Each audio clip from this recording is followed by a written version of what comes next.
¿Qué tal? Buenas tardes, buenos días a todos y a todas. Mi nombre es Mauro. Vamos a estar compartiendo juntos esta exposición grabada que seguramente van a ver el día jueves a la mañana. En ese sentido, bueno, quería comentarles y aclararles un poquito cómo es mi situación, que es, eh, como saben, nosotros tenemos actividades que son actividades sincrónicas en donde todas las semanas y alternando los días y horarios de las clases, vamos dando clases en vivo a través de Zoom. En este caso, para esta semana teníamos la actividad para el día jueves a la mañana, pero bueno, en este caso ya hace varios días y semanas que no tengo internet, que mi proveedor no me da bola, que no me responde, así que nada, una opción que teníamos era hacer esta exposición grabada para que por lo menos tengan una, una aproximación de lo que es el texto y sobre todo una explicación que les pueda llegar a ser útil y servir. Nada, espero que sepan entender esto. No está bueno, siempre tratamos de que sean vivos, sobre todo porque buscamos también un ida y vuelta con los estudiantes y con los compañeros. Pero bueno, espero que Telecentro me dé bola y que en los próximos días podamos estar otra vez en vivo y en directo a través de Zoom. Bien, dicho esto, vamos a empezar a hablar un poquito de lo que era nuestro tema para el día de hoy.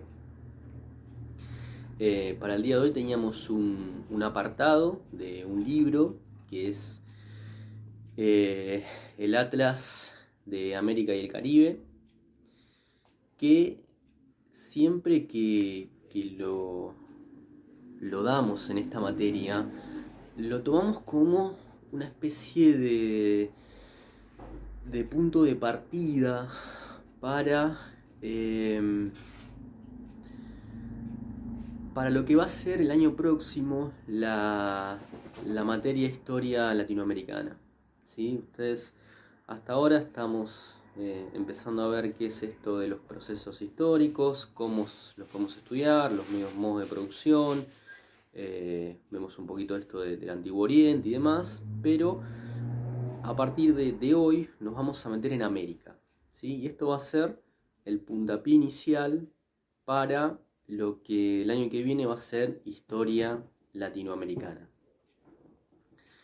Este libro, el Atlas de América y el Caribe, es una compilación de distintos autores que editó nuestra universidad ya hace algunos años y que tiene como objetivo tratar de ofrecer una mirada histórica sobre América no tradicional. ¿Qué quiere decir esto de no tradicional? Bueno, esto quiero decir lo siguiente. Nosotros, por lo menos desde que vamos al colegio y estudiamos en la secundaria, la historia de América prácticamente que se inicia con la llegada del hombre blanco europeo a América. A partir de 1492 es que América merece ser estudiada. ¿Qué pasa antes?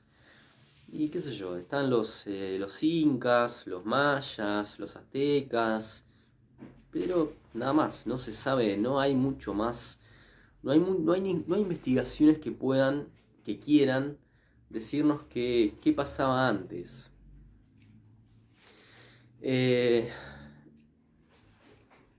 La idea entonces que tiene este texto es tratar de ofrecernos una mirada acerca de las sociedades antiguas americanas que existieron antes de 1492. Esto, cuando lo veamos,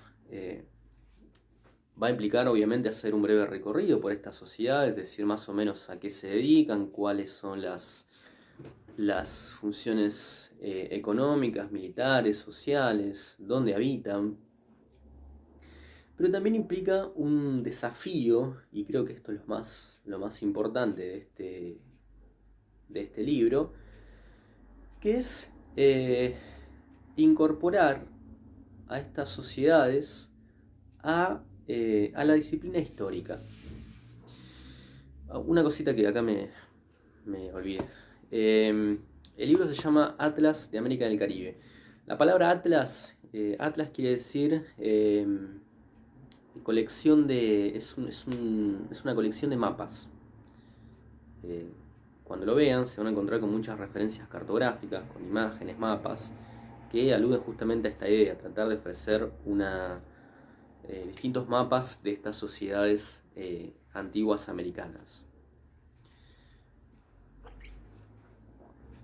Bien, ¿qué pasa con la historia? ¿Por qué el objetivo, o por lo menos uno de los intentos que tiene este libro, es insertar u ofrecer una mirada histórica de estas sociedades? Bueno, lo que sucede es que estas sociedades antiguas, primitivas, van a ser estudiadas, pero van a ser estudiadas desde la antropología, desde la arqueología, pero nunca van a ser estudiadas desde la historia. ¿Por qué no van a ser estudiadas desde la historia? Bueno, no van a ser estudiadas desde la historia porque no hay, o por lo menos hay un canon establecido para la disciplina histórica, que es el siguiente. Y es que si vos no tenés escritura, es decir, si sos un pueblo ágrafo, no mereces que la historia te estudie. ¿Sí? Así de simple. Si sos un pueblo ágrafo, sos un pueblo primitivo, sos un pueblo bárbaro, como tal, la historia no te tiene que considerar a vos como pueblo, como objeto de estudio. Esto ya lo comentaron en clases previas mis compañeros, Facu, Richard y Fernando, que esta idea de que vos tengas que tener escritura para que la historia te estudie es una convención. ¿Qué quiere decir una convención? Una convención es un artificio, es una creación, es algo que es impuesto, ¿sí? Es decir, no es algo natural, no es algo que no es el sol, la lluvia, ¿no? Es algo que es creado y que tiene una intencionalidad.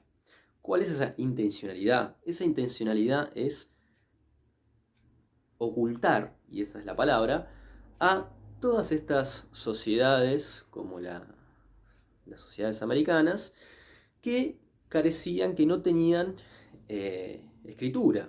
Esto ya lo comentaron mis compañeros. No tenían escritura porque no era necesario tener escritura. ¿Sí? La escritura aparece como una forma de registro de los distintos acopios que sí iban a tener en otros pueblos, pero en este caso no era necesario la escritura. Ahora bien, yo cuando leo esto de que la historia no considera a aquellos pueblos ágrafos como objetos de estudio, siempre planteo lo mismo, y es lo siguiente. La cultura griega tiene bastantes años de antigüedad. Tiene más o menos 6 siglos antes de Cristo aparece la cultura griega. Y en sus inicios la cultura griega era una cultura ágrafa, es decir, no tenía escritura. De hecho, hay muchos poemas que llegan a nuestros días que se transmitieron de manera oral, es decir, de padre a hijo y así sucesivamente. Bien, nadie se le ocurriría decir que los griegos son pueblos es un pueblo atrasado, o es un pueblo bárbaro, o es un pueblo primitivo. Todo lo contrario. Entonces, nosotros no, no pensamos que esta idea de que la historia no estudia los pueblos ágrafos sea algo natural, sino que es una convención y es un artificio, y que lo que busca es ocultar, por un lado, y darle entidad a otros pueblos. Bien, una cosita ahí con una palabra que quería aclarar y mencionar. Cuando se estudia a estas sociedades antiguas, primitivas, americanas, es muy común que se las trate como primitivas o bárbaras. La palabra bárbaro también aparece con los griegos. Pero quería decir otra cosa. La palabra bárbaro que utilizan los griegos está referida a todos aquellos extranjeros, es decir, no griegos, que no hablan el idioma, y por eso se los ridiculiza como si estuvieran balbuceando, como si se les trabara la lengua. De ahí la palabra bárbaro o barbarie viene de barbar, de la palabra barbar, como balbucear. Y esta descripción peyorativa siempre los griegos se la endilgaban a los otros pueblos del Mediterráneo que no hablaban griego. Bien. ¿Por qué les comento esto? Porque va a ser algo bastante curioso lo que sucede en América, que es lo siguiente. Esa conceptualización que va a tener esa palabra no tiene el mismo fundamento. Es decir, se va a dar vuelta ese axioma, y en América todo lo que es bárbaro, según esta concepción, no va a ser lo extranjero, sino que va a ser lo nativo, lo criollo. Entonces, fíjense qué curioso, porque los pueblos nativos van a ser catalogados como bárbaros, mientras que el extranjero, el europeo, va a ser catalogado como el civilizador,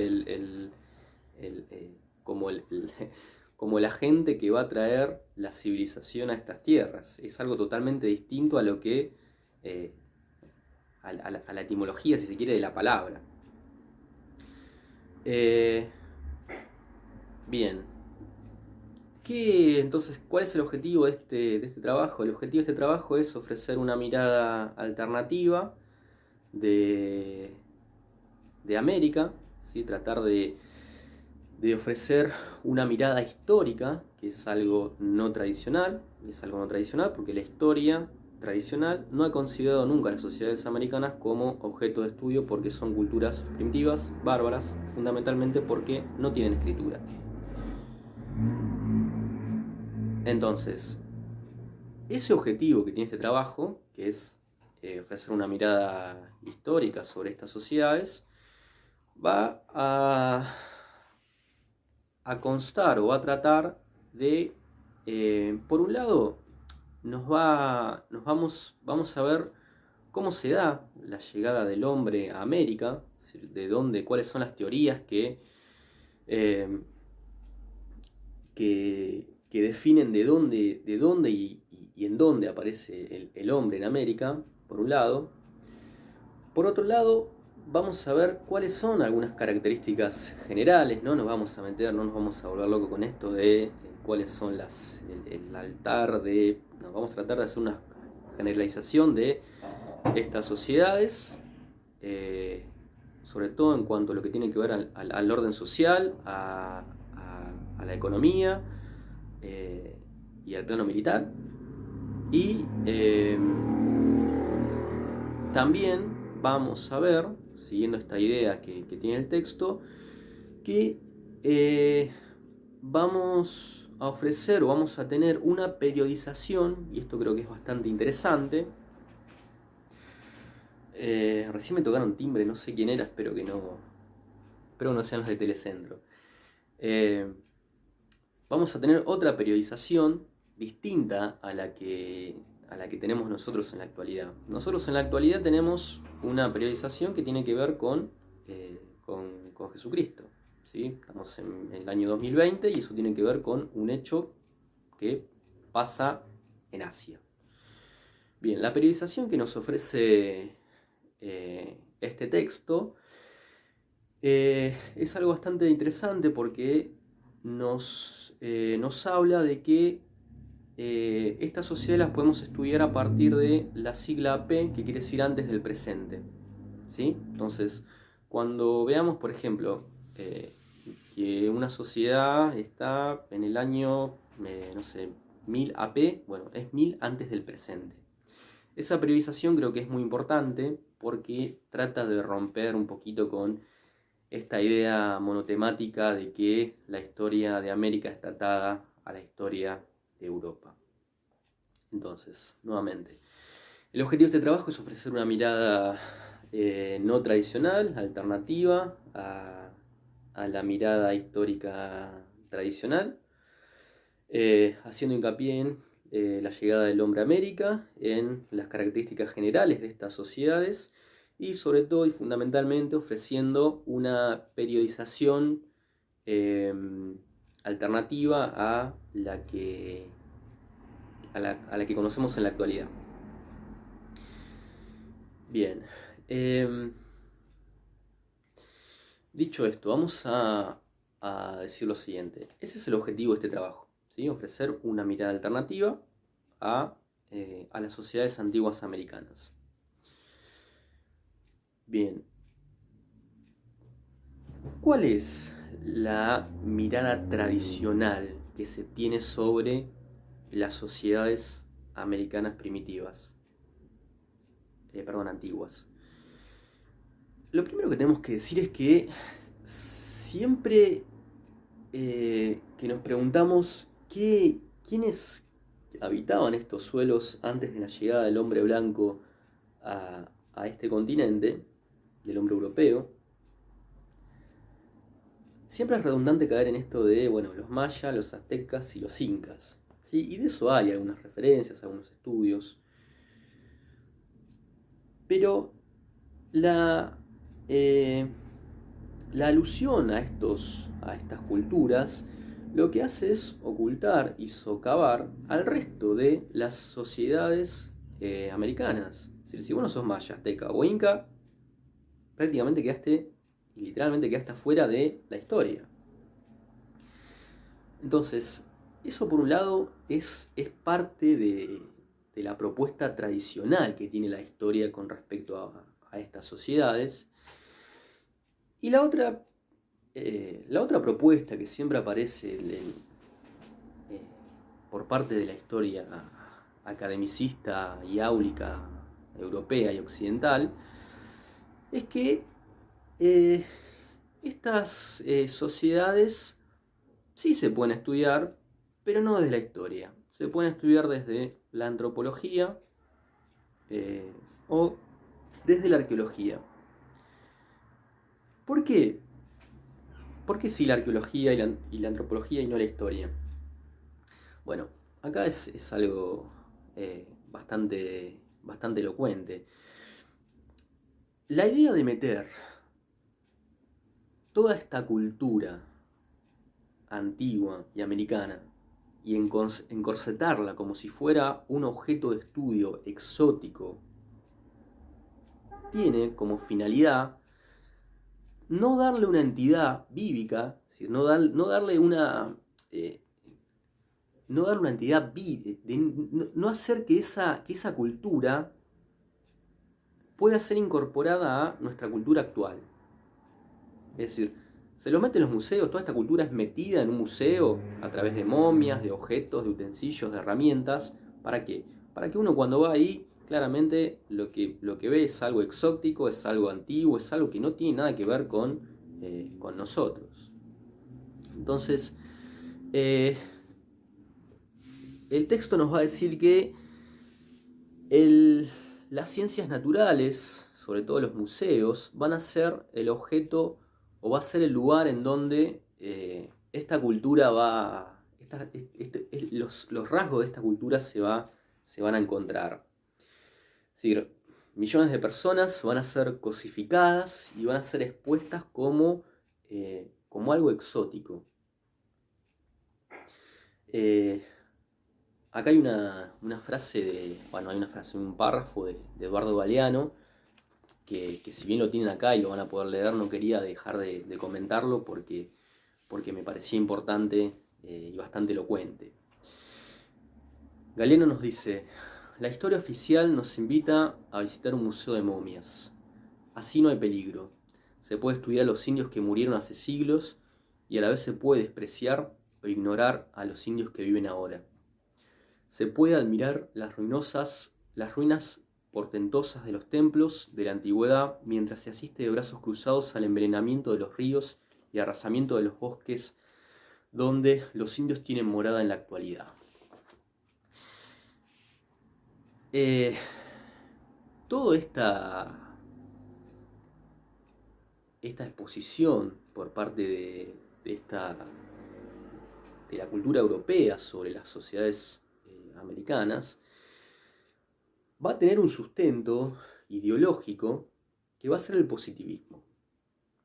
Cuando ven el texto van a ver que ahí aparece la palabra positivismo, y que no vamos a ponernos acá a hablar de qué es el positivismo porque sin duda implicaría un trabajo de largo aliento, pero sí vamos a decir lo siguiente. Para el positivismo, todos los elementos de la realidad, la economía, la historia, la sociedad, todo tiene que ser sometido a la ciencia. Es decir, es la ciencia quien se encarga de darle legitimidad a los argumentos de la realidad. Si un argumento no es científicamente comprobable, ese argumento es falaz, ese argumento no existe. ¿Por qué les comento esto? Porque el positivismo, al estudio de las sociedades, va a decir que las sociedades atraviesan una etapa evolutiva, ¿sí? El mono que va pasando por el hombre de Neandertal, el Homo sapiens, todo eso es una etapa evolutiva en donde el hombre atraviesa diversas etapas. Bien, en esa escala, las sociedades antiguas americanas, ¿dónde piensan que puede estar? ¿Que está en las partes más evolucionadas o que está en los peldaños más bajos? Bueno, claramente, para el positivismo, las sociedades americanas están en los peldaños más bajos. Mientras que las sociedades europeas, blancas, se van a encontrar en los estratos superiores de la escala evolutiva. ¿Cuál es el argumento de esto? Bueno, a esto se le busca dar un argumento científico, que es que estas sociedades son sociedades atrasadas, primitivas, y que carecen de los atributos biológicos para ser considerados como hombres superiores en esta evolución. De hecho, para estos años, para el año 1900, 1910,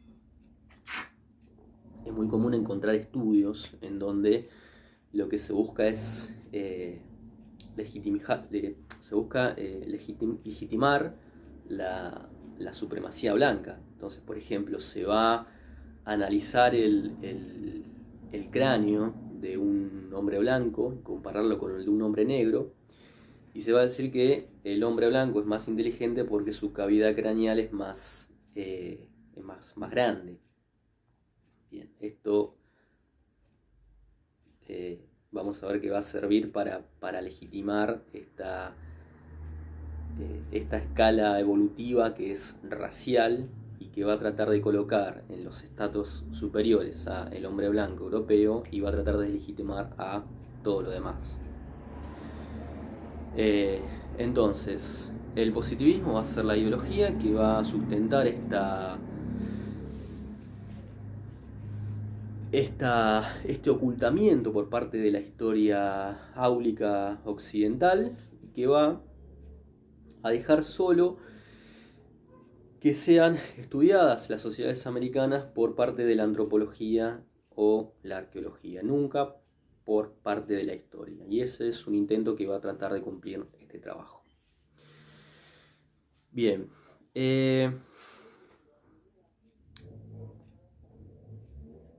El objetivo entonces de este trabajo, la tarea que va a tener como objetivo es no realizar una reivindicación de por sí de estas sociedades, si no queremos ni empezar a hablar quechua, ni guaraní, ni nada de eso, sino que lo que se busca, o lo que buscamos, es recuperar ese pasado de estas sociedades antiguas americanas, para incorporarlos a nuestro pasado en común. Es decir, el elemento indígena tiene que ser un elemento más de la heterogeneidad que nos compone como americanos. Y sin ese elemento no vamos a poder estar nunca realizados. Entonces, lo que hay que hacer es recuperar este elemento y tratar de incorporarlo a nuestro pasado en común.